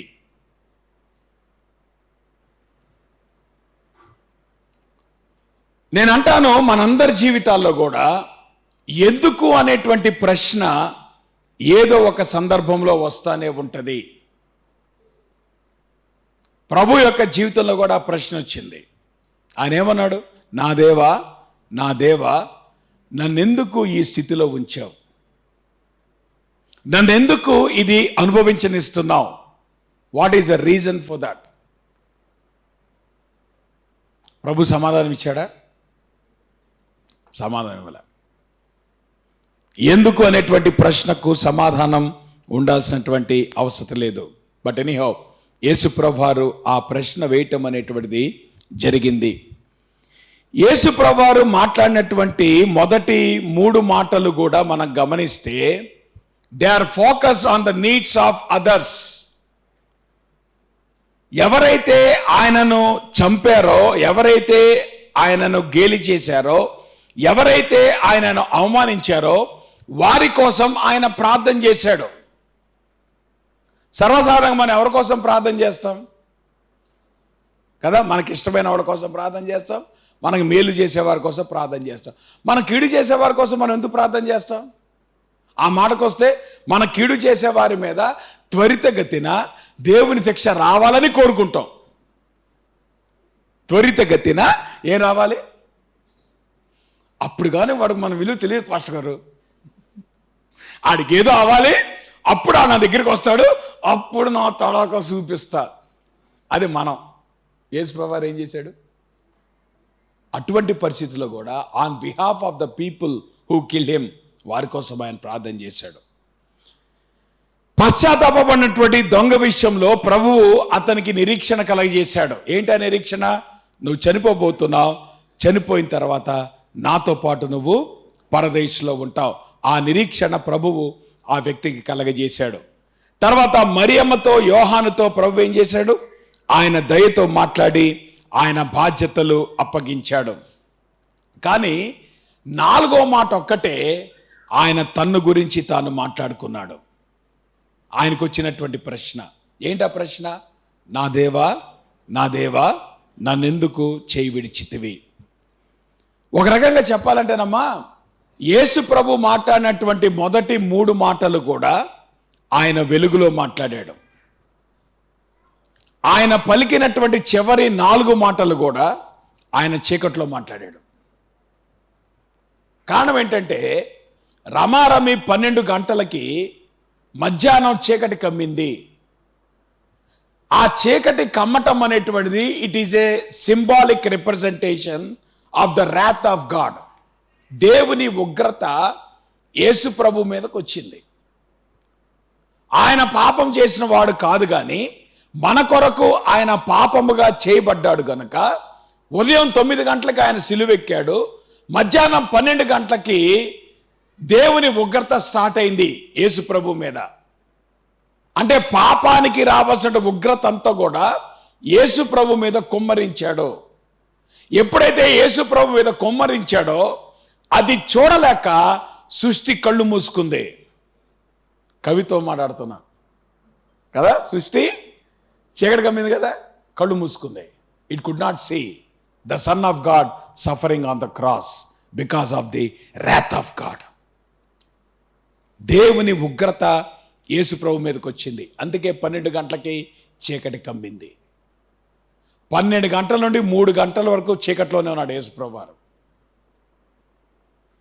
సో మొట్టమొదటిగా ఆ చీకటి కమ్మినప్పుడు, దేవుని ఉగ్రత ఆయన మీదకి వచ్చినప్పుడు యేసు ప్రభు వారు వేసినటువంటి ప్రశ్న ఇది: నా దేవా, నా దేవా, నన్నెందుకు చేయి విడిచితివి? సో మిగతా 3 మాటలు ఆయన మిగతా వాళ్ళ గురించి మాట్లాడాడు, కానీ 4వ మాటలో ఆయన తన గురించి మాట్లాడుతున్నాడు. సువార్త రాస్తున్నటువంటి ఈ గాస్పెల్ రైటర్స్ అందరూ కూడా చాలా జాగ్రత్తగా వాళ్ళు వర్డ్స్ని ఫ్రేమ్ చేశారు. జాగ్రత్త గమనించండి. యేసు ప్రభు మరణం దగ్గరికి వచ్చేటప్పటికి మనలాగా ఈయన బతికాడండి, చచ్చిపోయాడండి అని మాట్లాడలే వాళ్ళు. వాళ్ళే ఏమని రాశారు తెలుసా? ఆయన ప్రాణము విడిచెను, ఆయన ఆత్మను అప్పగించెను. దాని అర్థం ఏంటి? యేసుప్రభు వారు మనలాగా ఆయన చనిపోలేదు, ఆయన వాలంటరీగా చనిపోయాడు. తనకు తానుగా ఆయన చనిపోయాడు. కారణం ఏంటి? యేసుప్రభు వారు చెప్పాడు, ఏమన్నాడు? నా ప్రాణమును పెట్టడానికి నాకు అధికారం ఉంది, నా ప్రాణాన్ని తీసుకోవటానికి నాకు అధికారం ఉంది, ఎవడు నన్ను చంపలేడు. అందుకే పేతురు ముందు ఆయన నిలబడినప్పుడు కానీ, హేరోదు ముందు నిలబడినప్పుడు కానీ ఆయన ధైర్యంగా నిలబడ్డాడు. ఆయన ఒడిగిపోలా వాళ్ళ ముందు. కారణం ఏంటి? వాళ్ళు అనుకుంటున్నారు నువ్వు మాకు సమాధానం చెప్తావా చెప్పవా. కారణం ఏంటి? నీ ప్రాణం మా చేతిలో ఉంది. నువ్వు సమాధానం చెప్పకపోతే ఏమైపోతావు? నువ్వు చచ్చిపోతావు. యేసుప్రభు నవ్వుకుంటున్నాడు. మరి మీరు నన్ను చంపుతారా? మీరు నన్ను చంపగలరా? నా ప్రాణాన్ని ఎవడు చంపలేడు. నేను దాన్ని పెడతాను, నేను దాన్ని తీసుకుంటాను. దాని అర్థం ఏంటి? ప్రభు యొక్క మరణం అనేటువంటిది అది ఆయన అప్పగించింది, కానీ ఆయన ఎవడు చంపలేడు, ఆయన మీద ఎవడు చేయలేడు. నా మాట మీకు అర్థమవుతుందా? ఆ మాటకు వస్తే ఆయన్ని అరెస్ట్ చేయడానికి వచ్చినప్పుడు యోహాను చాలా స్పష్టంగా రాస్తాడు. 3 సార్లు వాళ్ళు కింద పడిపోయారు లేదా? పాపం పేతురు అన్న అనుకున్నాడు వీళ్ళందరిని చంపేసి ప్రభు రక్షించేద్దాం అనుకున్నాడు. కత్తి తీశాడు పెద్ద పౌరుషంతో. ఆగవాయ్, కత్తి లోపల పెట్టన్నాడు ప్రభు. యేసుప్రభు తప్పించుకోవడం నీ కత్తి కావాలా ఏంటి? ఏమా యేసుప్రభు తప్పించుకోవడం నీ కత్తి కావాలా? చాలే లోపల పెట్టు, నీ కత్తి ఆవిడకి కావాలి.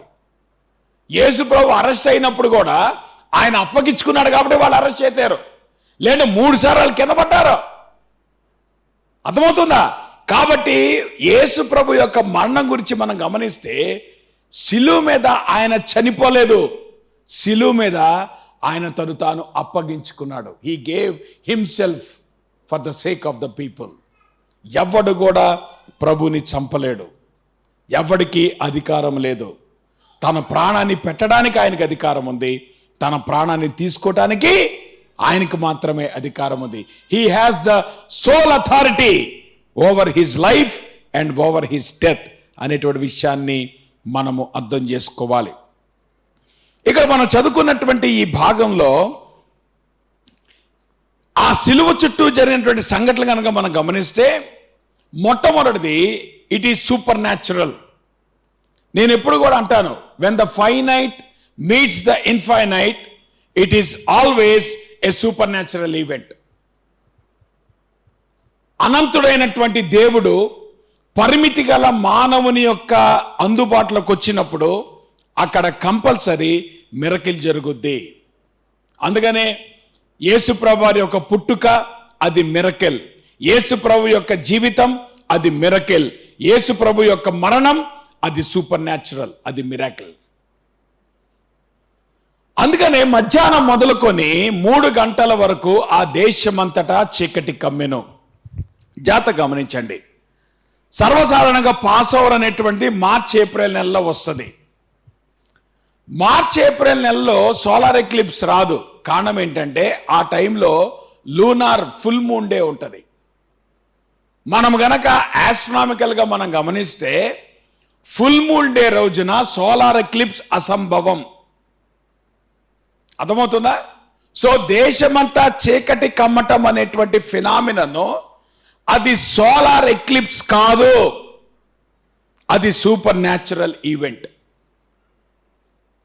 ఆ మాటకు వస్తే గమనించండి, ఒకవేళ సోలార్ ఎక్లిప్స్ వచ్చింది అనుకోండి, ఎన్ని గంటలు ఉంటుంది? గంటలు ఉంటుందా? సోలార్ ఎక్లిప్స్ ఎంతకాలం ఉంటుందమ్మా? కొన్ని సెకండ్లు ఉంటుంది అంతే. మీరు ఎప్పుడు చూడాలి టీవీలో? ఏమ్మా, లూనార్ ఎక్లిప్స్, సోలార్ ఎక్లిప్స్ ఇప్పుడు గంటలు ఉంటాయి, అవి కొన్ని సెకండ్స్ మాత్రమే. కానీ మధ్యాహ్నం 12 గంటల నుండి 3 గంటల వరకు అంటే 3 గంటలు మిట్ట మధ్యాహ్నం సమ్మర్లో. ఏప్రిల్ నెల ఏంటమ్మా? ఇప్పుడు ఏ నెలలో ఉన్నాం మనం? ఏప్రిల్ నెల, మార్చి ఏప్రిల్ నెల కదా, సుమారు అదే టైము. అవునా? ఇప్పుడు ఎట్లా ఉంది బయట? చీకటి పడుతుందా? చెప్పండి, ఎట్లా ఉంది? ఎండ మాడిపోతుంది కదా. ఇటువంటి టైంలో మధ్యాహ్నం చీకటి కమ్మటం అనేటువంటిది, దేశమంతా చీకటి కమ్మటం అనేటువంటిది it is nothing but a supernatural event. జాగ్రత్త గమనించండి ఆ పోలిక. యేసుప్రభువారు మీకు నేను రాత్రి కూడా నేను చెప్పాను, పస్కా బలి పశువుగా ఆయన మరణించాడు. పస్కా గురించి కొన్ని విషయాలు మీకు రాత్రి చెప్పాను, అది నేను మళ్ళీ రిపీట్ చేయను. కానీ నిర్గమకాండంలో ఐగుప్తీల మీదకి ప్రభువు ఆ యొక్క తెగుళ్ళు తీసుకొచ్చినప్పుడు చివరి తెగులేంటి? 10వ తెగులేంటి? ప్రథమ సంతానం చనిపోవటం. ఆ ప్రథమ సంతానం చనిపోకముందు జరిగినటువంటి ఈవెంట్ ఏంటి? వాళ్ళు పస్కాని ఆచరించారు. పస్కాని ఆచరించి ఆ యొక్క రక్తాన్ని వారి ద్వారబంధాలు పూసారు గనక ఇశ్రాయేలీల గృహాల్లో సంతానం ఎవరు చనిపోలేదు. అవునా? కానీ ఐగుప్తుల గృహాల్లో ఉన్న సంతానం అంతా కూడా చనిపోయారు. కానీ 9వ తెగులేంటి? 9వ తెగులేంటి? ఐగుప్తు అంతటా కూడా 3 రోజులు చీకటి కమ్మటం. 3 రోజులు ఐగుప్తు అంతా చీకటి కమ్మటం అనేటువంటిది it is nothing but a supernatural event. యేసుప్రభువారు పస్కా బలి పశువుగా శిలువ మీద మరణిస్తున్నప్పుడు చీకటి కమ్మటం అనేటువంటిది it is part of God's plan. సింబాలిక్గా ప్రభు ఎప్పుడు చూపించాడు? పాత నిబంధనలోనే పస్కా ఆయన చివరి ఏదైతే తెగులుకు ముందు 9వ తెగులు ఏం చేశాడు? 3 దినాలు చెమ్మ చీకటి కమ్మింది. శిలువ మీద యేసు ప్రభు వేలాడుతున్నప్పుడు 3 గంటలు దేశమంతా చెమ్మ చీకటి కమ్మింది. కారణం ఏంటంటే యేసు ప్రభువారు పస్కా బలి పశువుగా చనిపోబోతున్నాడు. నేను రాత్రి చెప్పా కదా, ఎగ్జాక్ట్గా మధ్యాహ్నం 3 గంటలకు ఏమవుతుంది? యెరూషలేములో పస్కా బలి పశు వధించబడుతుంది. అదే టైంకి యేసుప్రభువారు శిలువ మీద మధ్యాహ్నం రమ్మరవి 3 గంటలకి తన ప్రాణాన్ని వదిలిపెట్టాడు. సో మధ్యాహ్నం పూట చీకటి కమ్మటం అనేటువంటిది it is nothing but a supernatural event which also signifies the death of the pass over ల్యామ్. ఏదైతే పస్కా బలి పశువు చనిపోబోతుందో దాన్ని సిగ్నిఫై చేస్తూ యేసుప్రభు వారు చనిపోకముందు చీకటి కమ్మటం అనేటువంటిది అది చాలా సిగ్నిఫికెంట్గా మనం చూస్తాం. రెండోది గనక మనం గమనిస్తే it is also a separation. జాగ్రత్త గమనించండి. మొదటి మాటలో ప్రభువు ఏమని సంబోధించాడు? తండ్రి, వీరేమి చేయుచున్నారో వీరెరుగరు అన్నాడు. 7వ మాటలో ప్రభు ఏమన్నాడు? తండ్రి, ఈ చేతికి నా ఆత్మను అప్పగించున్నాను. 6వ మాటలో ప్రభు ఏమన్నాడు? సమాప్తమైనది అన్నాడు. మీరు జాగ్రత్త గమనించండి. శిలువ మీద ప్రభు పలికినటువంటి 7 మాటల్లో 2 మాటలు ఆయన బిగ్గరగా కేక వేసి పలికిన మాటలు. మీకు ఆల్రెడీ నేను చెప్పాను, అప్పటికే ప్రభు చాలా ఫిజికల్గా ఇమోషనల్గా ఎగ్జాస్ట్ అయినటువంటి ప్రభువు ఈ 4వ మాట 6వ మాట మటుకి శక్తి అంతా కూడా తీసుకొని బిగ్గరగా కేక వేసి మాట్లాడినటువంటి మాటలు ఇవి. ఒకటేమో ఆయన ఆక్రందన, ఏమన్నాడు? నా దేవా, నా దేవా, నన్ను ఎందుకు చేవిడిచితివి?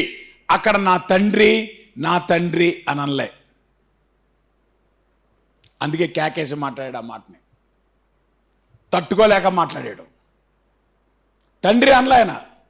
కారణం ఏంటి? నేను చెప్పా కదా, మధ్యాహ్నం 12 గంటలకి చీకటి కమ్మటం అనేటువంటిది సింబాలికల్గా ప్రభు యొక్క ఉగ్రత ఆయన మీద పడింది కనుక, ఆయన పాపం విషయంలో ఆయన అప్పగించబడ్డాడు కనుక, దేవుని యొక్క ఉగ్రత ఆయన మీదకి వచ్చింది కనుక, sin always separates you from God. That is a clear biblical principal. మన జీవితాల్లో పాపము ఎప్పుడు కూడా మనల్ని దేవుని నుండి వేరు చేస్తుంది. నువ్వు ఎవడవైనా సరే, నీ జీవితంలో పాపం ఉంటే దేవుడు నీతో సంబంధం పెట్టుకోడు. దేవునితో నువ్వు సంబంధం ఏర్పాటు చేసుకోవాలంటే నెససరీ కండిషన్ ఏంటంటే you need to deal with your sin. నీ పాపం విషయంలో నువ్వు డీల్ చేయకుండా you cannot have a fellowship with God. Yesu ప్రభు మీద ఎప్పుడైతే పాపము ఆపాదించబడిందో, ఆ పాపము తాలూకా శిక్షను ఆయన అనుభవిస్తున్నాడో, ఇక no more he has a relationship with the father. అమ్మా, యేసు ప్రభువారు నా దేవా, నా దేవా, నన్ను ఎందుకు వీళ్ళు సిలువేశారు అని అడగలే. నా దేవా, నా దేవా, ఈ నన్ను అవమానం చేస్తున్నారని అడగలే ఆయన. ఆయన ఏమన్నాడు?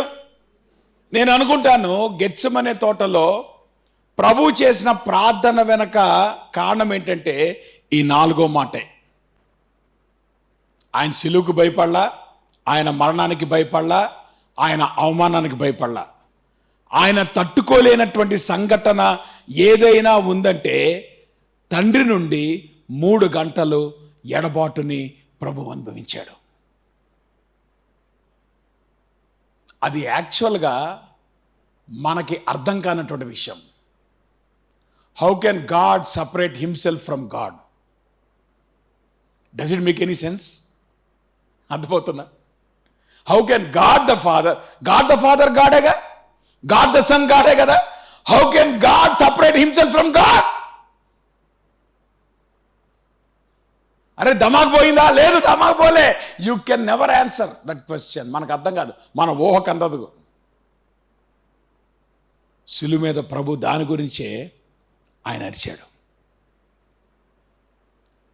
తండ్రి నుండి ఎడబాటుని for the first time infinity టైంలో 3 గంటలు తండ్రి నుండి ఎడబాటు అనేటువంటి ప్రభు మొట్టమొదటిగా ఆయన అనుభవించాడు. కారణం పాపం, కారణం దేవుని శిక్ష, కారణం దేవుని ఉగ్రత. అదేంటో మనకు తెలియదు. కానీ అంటే శిక్షను ప్రభు ఎట్లా భరించాడో మనకు తెలియదు.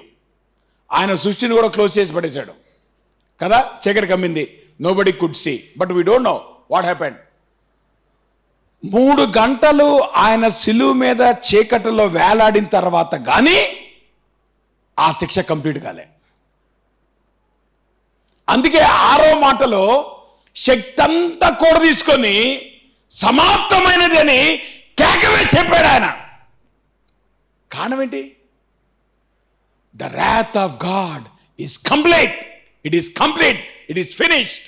అంటే పాపానికి రావాల్సినటువంటి వేలంతా కూడా ఆ సిలువ మీద 3 గంటలు ప్రభువు ఆయన చీకట్లో వేలాడినప్పుడు ఆ శిక్షనంతా భరించి he completed the punishment for the sin of the humanity. అందుకే శక్తినంతా కూడా తీసుకొచ్చుకొని ఆయన గట్టిగా కేకేశాడు, సమాప్తమైనది అని ఎప్పుడైతే కేక వేశాడో అక్కడితో దేవుని ఉగ్రత క్లోజ్ అయింది. వెంటనే 7వ మాటకు వచ్చేటప్పటికి రిలేషన్షిప్ మళ్ళా ప్రభుకి వచ్చింది. తండ్రి, నీ చేతికి నా ఆత్మను అప్పగించున్నాను. మొదటి మాటలో ప్రభువుకి తండ్రితో సంబంధం ఉంది, 7వ మాటలో తండ్రితో సంబంధం ఉంది, 4వ మాటలో సంబంధం తెగిపోయింది. ఆ తర్వాత 6వ మాటలో ఎప్పుడైతే ప్రభువు దేవుని ఉగ్రతను కంప్లీట్ చేశాడో, ఇది సమాప్తమైనది అని ఎప్పుడైతే ఆయన అరిచాడో అప్పుడు కానీ తండ్రితో మళ్ళా సంబంధం ఆయనకి తిరిగి ఏర్పడలేదు. He completed completely the wrath of God. దేవుని యొక్క ఉగ్రతను ఆయన అనుభవించాడు అనేటువంటి విషయాన్ని మనము అర్థం చేసుకోవాలి. నేనంటాను 6వ మాట అనేటువంటిది ద క్రై ఆఫ్ సాల్వేషన్, సమాప్తమైనది. ఆయన పాపానికి రావాల్సినటువంటి శిక్షను ప్రభు అనుభవించాడు గనుకనే ఈరోజు నీకు నాకు రక్షణ అనేటువంటిది సాధ్యమైంది. It's a cry of salvation. దాని క్రై ఆఫ్ సాల్వేషన్ రాకముందు ద క్రై ఆఫ్ సెపరేషన్ అనేటువంటిది 4వ మాట. తండ్రికి ఆయన ఎట్లా వేరయ్యాడు. మన జీవితాల్లో కూడా మనం నేర్చుకోవాల్సిన ప్రిన్సిపల్, పాపం అనేటువంటిది ఎప్పుడు కూడా మనల్ని దేవుని నుండి ఎడబాటు చేస్తుంది అనేటువంటి విషయాన్ని మనం అర్థం చేసుకోవాలి. ఫైనల్గా ఈ 4వ మాటను కనుక మనం గమనిస్తే, వాళ్ళు తూలనాడుతున్నారు కదా, అక్కడ నిల్చున్న వారిలో కొందరు ఆ మాట విని ఇతడు ఏలియాని పిలుచున్నాడు అనిరి. యేసు ప్రభు యొక్క జీవితం, యేసు ప్రభు యొక్క పని అనేక మందికి వెరితనంగా కనబడుతుంది. అర్థమవుతుందా? సువార్త అనేక మందికి వెరితనంగా కనబడుతుంది. ఎందుకు సువార్తను అంగీకరించట్లేదు? ఎందుకు యేసు ప్రభువుని అంగీకరించలేకపోతున్నాం? అది వెరితనంగా కనపడతా ఉంది. Be careful. ఆ వెరితనం అనేటువంటి నీకు ప్రభు దగ్గరికి రాకుండా ఆటంకంగా తయారవుతుంది. ఇన్ఫ్యాక్ట్ ఈ ఒక్క మాటనే ఒరిజినల్ లాంగ్వేజ్లో స్క్రిప్చర్స్లో స్టోర్ చేయబడింది. కారణం ఏంటంటే యేసు ప్రభు గల్లే ప్రాంతంలో పెరిగాడు కనుక మోస్ట్ ప్రాబబ్లీ ఆయన మదర్ టంగ్ ఎరమిక్.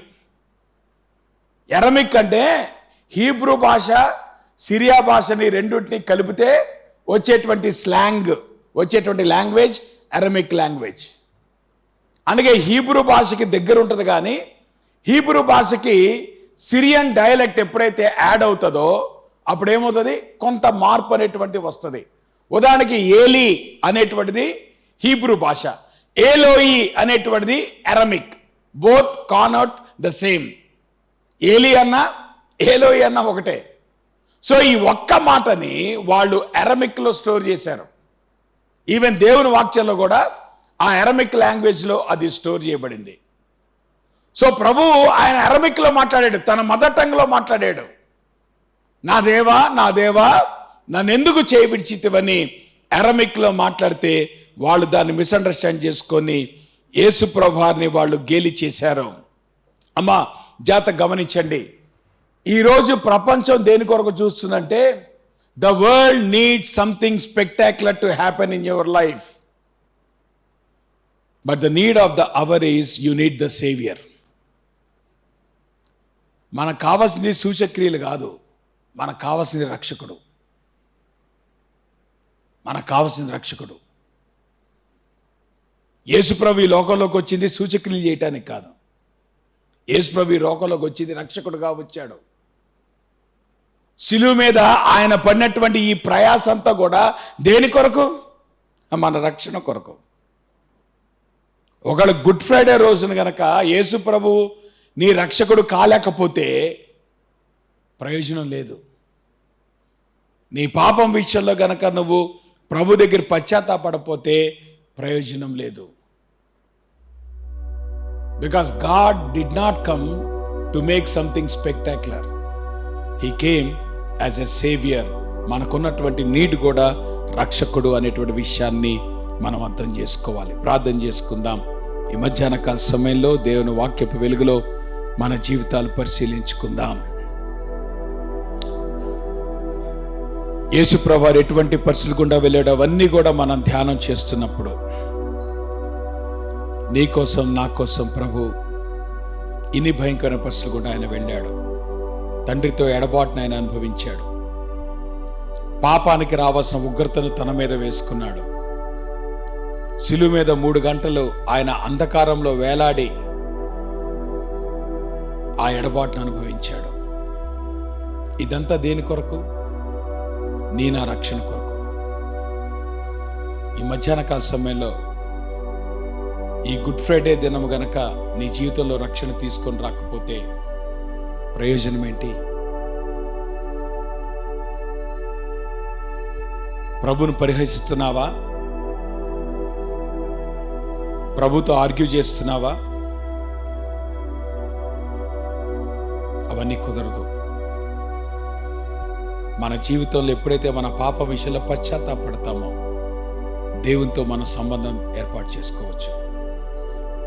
పాపము మన జీవితాల్లో ఉన్నంత కాలము కూడా దేవునితో సహవాసం అసాధ్యం. ఈ మధ్యాహ్న కాల సమయంలో మన జీవితాలకు మనం తొంగి చూసుకుందాం. మన పాపాన్ని ప్రభు దగ్గర ఒప్పుకుందాం. దేవుని వాక్యం వెలుగులో సరి చేసుకుందాం. ప్రేమ కలిగిన మా ప్రభువా, మీకు పరిశుద్ధ నామానికి స్తుతులు, స్తోత్రాలు, వందనాలు. నీ పాద సంధికి వస్తుండగా ప్రభువా మీరే దీవించండి, కృప చూపించండి.